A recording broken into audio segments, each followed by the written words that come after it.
The Ranveer show clips में स्वागत है आपका। बस देखते रहो और सीखते रहो।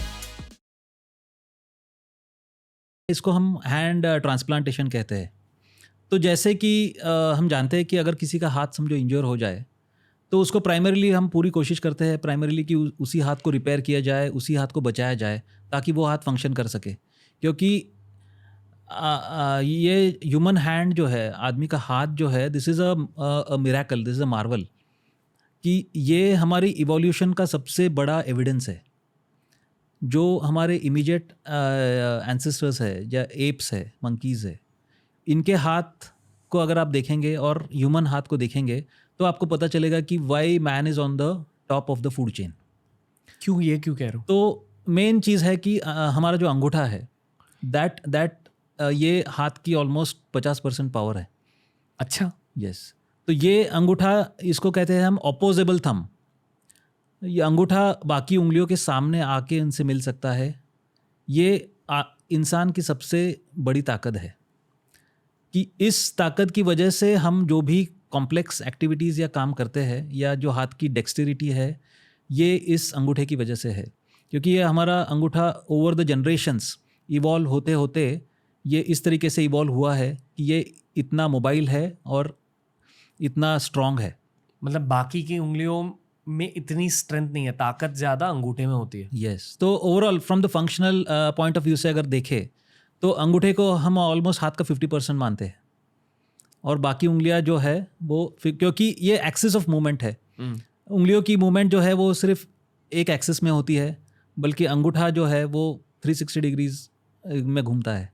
तो हाथ को बचाने की हम इसलिए पूरी कोशिश करते हैं, बट अनफॉर्चुनेटली कभी कभी हाथ नहीं बच सकता है या वो इतनी बुरी तरह से डैमेज्ड है कि उसको हम नहीं बचा सकते हैं जी। तो ऐसे सिचुएशन में जो है वो एम्पुटेशन करना पड़ता है या एम्पुटेशन हो जाता है किसी इंजरी की वजह से। कैसी इंजरी की वजह से? रोड ट्रैफिक एक्सीडेंट्स है या इंडस्ट्रियल एक्सीडेंट्स है। कभी भी कोई जब हाथ से काम करता है या मशीन के नज़दीक जाके काम करना पड़ता है तो अचानक एक्सीडेंटली कभी कभी हाथ फंस जाता है मशीन में या वो क्रश हो जाता है। जी। फार्मिंग में वो चारा काटने की मशीन होती है या ये सब जो मशीन्स होती है, इनमें हाथ फंसने का डर होता है। और एक बार हाथ फंस जाता है और वो इर्रिपेरेबली अगर वो डैमेज हो जाता है तो फिर उसको हम रिपेयर या रिकन्स्ट्रक्ट नहीं कर सकते हैं। पर इररिपेयरेबली डैमेज के लिए क्वालिफिकेशन क्या होती है? इररिपेरेबली डैमेज का मतलब है कि एक ही हिस्से के समझो कई सारे टुकड़े हो जाए। क्योंकि अगर एक टुकड़ा है, हम आमतौर पे जैसे हाथ एक जगह पे कट जाए और वो पेशेंट हमारे पास टाइम पे पहुंच जाए तो हम ये सारे स्ट्रक्चर्स को दोबारा जोड़ सकते हैं। मैं खुद का ही हाथ खुद का लगा ही सकता हूँ। यस। ओके। तो उसमें हर चीज़ को जैसे हाथ में बोन्स है, मसल्स है, टेंडन्स है, नर्व्स है, खून की नसें है, आर्टरीज है, वेन्स है और स्किन है। ये सारे स्ट्रक्चर्स को हम वन बाय वन एक के बाद एक जोड़ सकते हैं जी। ताकि वो हाथ दोबारा से फंक्शनल हो पाए। क्योंकि आखिर खुद का हाथ इज़ खुद का हाथ, तो उसको और कोई रिप्लेसमेंट नहीं है। तो इसलिए सारी एफर्ट या मेहनत जो है, भले ही एक उंगली हो या पूरा हाथ हो, किसी भी लेवल पे हो, अगर आप एक स्पेसिफिक टाइम लिमिट के अंदर आप हॉस्पिटल पहुंच जाते हैं और उस सही जगह पे पहुंच जाते हैं तो उसको दोबारा जोड़ा जा सकता है। पर कैसी इंजरीज में आपका पूरा हाथ कट सकता है? मतलब आपने कैसे केसेस देखे हैं कि किसी तो का... जैसे मैंने एक टिपिकली 100 वर्कर्स जो होते हैं जो वुड कटिंग या 100 के साथ काम करते हैं, उनमें किसी की उंगली कट जाती है। टिपिकली आजकल इंसिडेंट्स हम देखते हैं जो बाइकर्स है, जो हैवी बाइक्स है, संडे को लोग क्लीनिंग कर रहे हैं या बाइक चालू है या एक्सीडेंटली चेन चल जाता है या उंगली फंस जाती है। तो बाइक चेन इंजरीज ज़्यादा कॉमन हो रहे हैं आजकल। या एक पेशेंट को मैंने देखा था जो कि ब्रेड मेकिंग फैक्ट्री में काम कर रहा था, तो ब्रेड स्लाइस करने वाला जो स्लाइसर होता है उसमें एक्सीडेंटली हाथ स्लाइस हो गया था। मेरे हाथों में बहुत दर्द हो रहा है। नहीं, बताइए। या नेवी के वर्कर्स को हमने देखा है, जैसे शिप पे वो हैवी क्रेन के साथ या इसके साथ काम करते हैं, तो वो हैवी क्रेन अचानक से अगर छूट जाए या टूट जाए किसी वजह से तो वो पूरा हाथ उखाड़ सकता है। तो अलग अलग लेवल पे अलग अलग तरीके के इंजरीज होते हैं। जब ऐसे पेशेंट्स आपके पास आते हैं तो उनके दिमाग में क्या चल रहा होता है? तो ये एक बहुत सीरियस ये एक बहुत सीरियस असॉल्ट होता है उनके माइंडसेट पे। क्योंकि मेजॉरिटी ऑफ द टाइम हाथ इंज्योर होता है या कटता है किसी काम करने वाले का। I mean it is a typically वो लेबर या वर्किंग पर्सन होता है जो कि middle class, lower middle class से बिलोंग करेगा, जो कि मैन्युअली काम करता है।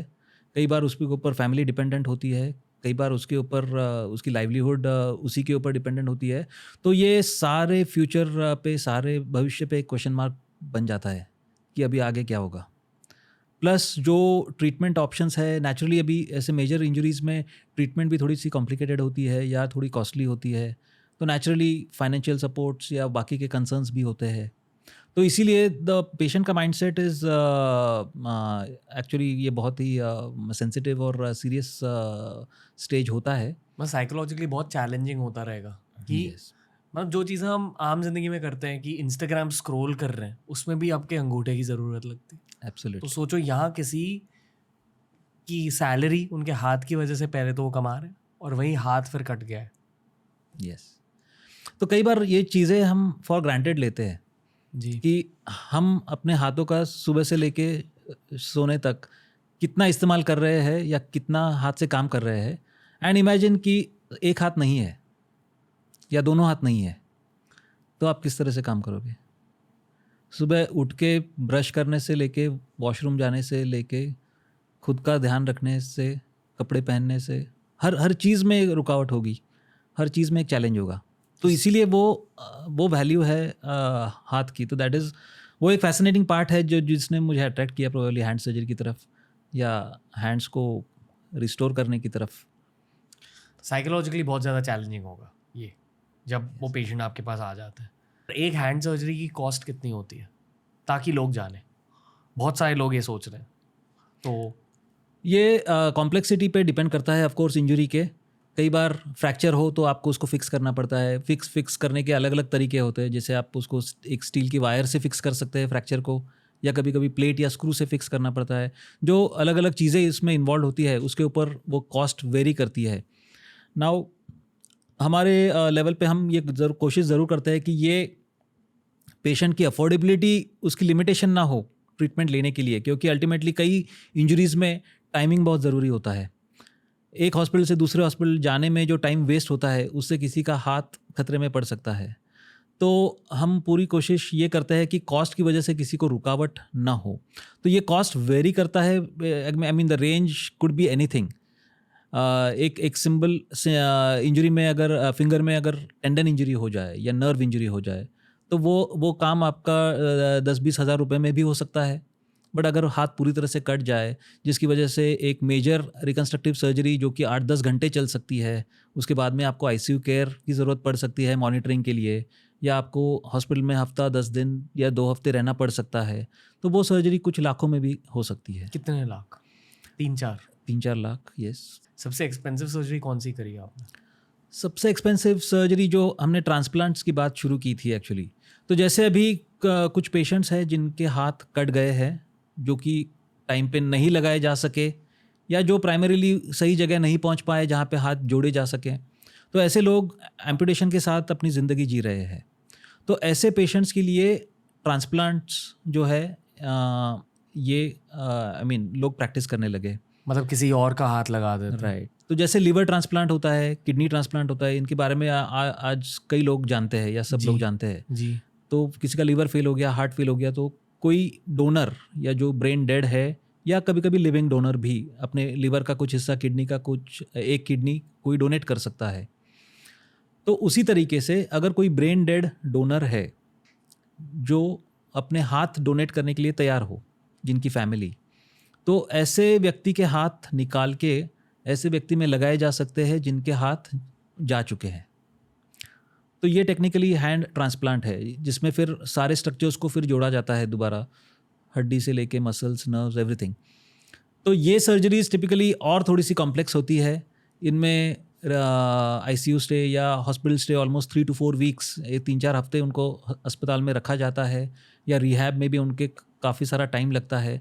तो ऐसे ऑपरेशंस जो है ये ज़्यादा कॉस्टली होते हैं। प्लस इनमें एक मेडिकेशंस का भी पार्ट इन्वॉल्व होता है, जिनको हम कहते हैं इम्यूनोसप्रेशन, क्योंकि ट्रांसप्लांट्स में आप जानते हो कि इम्यूनोसप्रेसिव मेडिकेशंस लेने पड़ते हैं। मतलब अगर और किसी का हाथ डाल दिया है आपकी खुद की बॉडी में तो आपकी खुद की बॉडी को लगता है कि ये पूरा हाथ एक कीटाणु की तरह है और उस बड़े से कीटाणु को अटैक कर सकती है। यस, कभी कभी नहीं करती, कभी कभी करती है, आई एम अज्यूमिंग। नहीं तो ये हमेशा करती है। हमेशा करती है। Yes, हमेशा क्योंकि- ऐसा लगता है कि वो जो नया हाथ है ये एक्चुअली एक बड़ा कीटाणु है। यस, तो दुनिया में हर आदमी जो है एक दूसरे से अलग अलग है, जी राइट? जेनेटिकली डीएनए सबका अलग अलग है, सबकी इम्यून सिस्टम जो है वो अलग है, तो वो एक यूनिक ये है, प्रिंट है हर इंडिविजुअल की। तो बॉडी ये हमेशा जानती है कि मेरे खुद का क्या है और दूसरे का क्या है, और ये मेमोरी मेरे इम्यूनिटी में, मेरे बॉडी में लाइफ लॉन्ग रहेगी। तो ट्रांसप्लांट करने के पहले हम एक ज़रूरी टेस्ट करते हैं जो कि सबसे ज़रूरी या डिसाइडिंग टेस्ट होती है, that is called as cross match. तो क्रॉस मैच टेस्ट में जो डोनर है एंड जो रेसिपिएंट है, इनकी एक ब्लड टेस्ट की जाती है जिनमें ये देखा जाता है कि वो एक दूसरे से कितने कंपैटिबल है या उन दोनों में कितना मिसमैच है। तो जब ये मिसमैच एक सर्टन लेवल से कम है तो ही हम ट्रांसप्लांट कर सकते हैं, तो ही वो सेफ़ है, ताकि बॉडी उसको ज़्यादा स्ट्रांगली रिजेक्ट नहीं करेगी। तो बट वो डिफरेंस हमेशा रहता है। थोड़ी रिजेक्ट करती है आपकी बॉडी, थोड़ी रिजेक्ट कर सकती है या थोड़ी रिजेक्ट करना नेचुरल है, बट उस रिजेक्शन को कंट्रोल करने के लिए ही इम्यूनोसप्रेसिव मेडिकेशंस लिए जाते हैं। एंड ये इम्यूनोसप्रेसिव मेडिकेशंस फिर टाइट्रेट किए जाते हैं, मतलब उनका डोसेस एडजस्ट किया जाता है ताकि बॉडी उसको ठीक से एक्सेप्ट करे या बॉडी उसको बार बार रिजेक्ट ना करे, या अगर रिजेक्शन हो तो उसको तुरंत ट्रीट किया जाए ताकि वो उतने सीवियर लेवल पे ना हो कि वो ऑर्गन रिजेक्ट हो जाए। जी तो ये इम्यूनोसप्रेसिव मेडिकेशंस की वजह से ट्रीटमेंट कॉस्ट एक्चुअली बढ़ जाता है। कि टोटल कॉस्ट कितना होता रहेगा? तो 5 ऑन एन लाख। एवरेज जो है ये ट्रांसप्लांट सर्जरीज में आज के टाइम में, considering the duration of the surgery, complexity of the surgery, ICU stay, medications, 1 month of hospital stay, on an average किसी भी प्राइवेट या कॉर्पोरेट हॉस्पिटल में ऐसे सर्जरीज के कॉस्ट अराउंड 25 lakhs तक है। 25 लाख यस, मेडिकेशन को घुल मिलाकर। यस। ओके। और गवर्नमेंट हॉस्पिटल्स में गवर्नमेंट फंड करती है सर? गवर्नमेंट हॉस्पिटल्स में बहुत कम ऐसे गवर्नमेंट हॉस्पिटल्स है जो कि आज ट्रांसप्लांट सर्जरीज प्रोवाइड कर रहे हैं। नेचुरली यहाँ पे खर्चा कम होता है, बट देर आर कुछ अलग लॉजिस्टिकल या टेक्निकल चैलेंजेस वहाँ पे आ सकते हैं, क्योंकि ट्रांसप्लांट एक बहुत ही टाइम कंस्ट्रेंट्स के हिसाब से देखेंगे या रिसोर्सेज के हिसाब से देखेंगे तो ये बहुत ही डिमांडिंग प्रोसेस है। कुछ चीज़ें जो है यहाँ पे बहुत टाइम बाउंड है, ये with in a certain time होनी ही चाहिए, या with in a certain level of care या सर्टन स्टैंडर्ड ऑफ केयर इसमें मेंटेन होना ही चाहिए, ताकि पेशेंट की लाइफ भी सेफ रहे या आपको कोई मेजर कॉम्प्लिकेशंस ना हो इस तरीके की सर्जरीज़ में। तो इसीलिए फ़िलहाल गवर्नमेंट सेटअप्स में ट्रांसप्लांट्स हो रहे हैं, बट वो कम लेवल पे हो रहे हैं। एक जनरल सर्जरी की क्वेश्चन पूछना चाहता हूँ। ट्रांसप्लांट बेस्ड सर्जरी सबसे मुश्किल टाइप की सर्जरी होती है? यस, टेक्निकली स्पीकिंग इसमें जैसे कि किसी का हाथ कट जाए, उस हाथ को हम जोड़ते हैं। जी। ट्रांसप्लांट में ऑन अ ब्रॉडर स्केल हम वही कर रहे हैं कि किसी का हाथ हम जोड़ रहे हैं। ऑफ कोर्स उसमें टेक्निकल चैलेंजेस या टेक्निकल कंसिडरेशंस अलग अलग होते हैं, बट टेक्निकली वो वही कर रहे जी। हैं। बट ट्रांसप्लांट कॉम्प्लेक्स क्यों है?